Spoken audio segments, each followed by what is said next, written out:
Rusia mengajukan protes resmi kepada Israel atas dugaan serangan terhadap kendaraan diplomatik Moskow di dekat Yerusalem pada Rabu 30 Juli 2025. Serangan tersebut dilakukan oleh sekelompok pemukim hingga membuat kendaraan diplomat Rusia rusak. Rusia mengajukan protes resmi kepada Israel atas dugaan serangan terhadap kendaraan diplomatik Moskow di dekat Yerusalem pada Rabu 30 Juli 2025. Serangan tersebut dilakukan oleh sekelompok pemukim hingga membuat kendaraan diplomat Rusia rusak. Dalam konferensi pers pada Selasa 5 Agustus 2025, juru bicara Kementerian Luar Negeri Rusia, Maria Zakharova, menilai aksi tersebut adalah pelanggaran Konvensi Wina tentang hubungan diplomatik. Ia menjelaskan peristiwa itu terjadi di permukiman.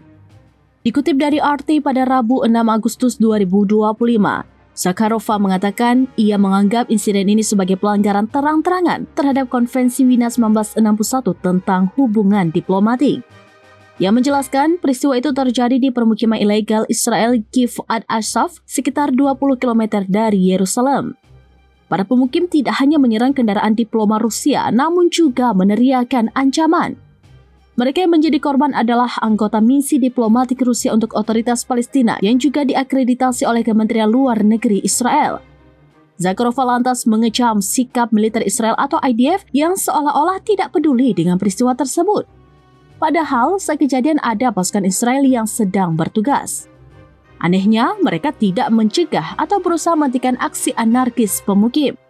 Kedutaan besar Rusia di Tel Aviv kini sudah melayangkan protes resmi kepada otoritas Israel, namun belum ada informasi lanjutan.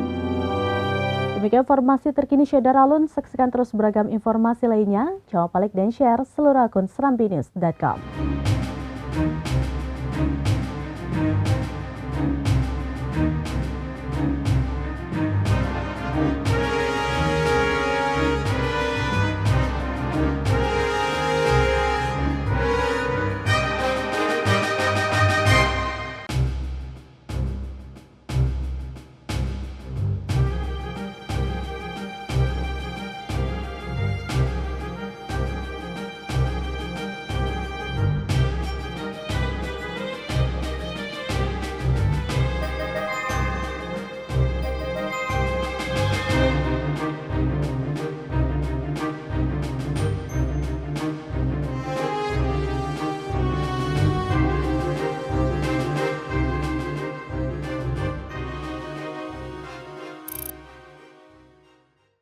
Download Tribun X sekarang, menghadirkan lokal menjadi Indonesia.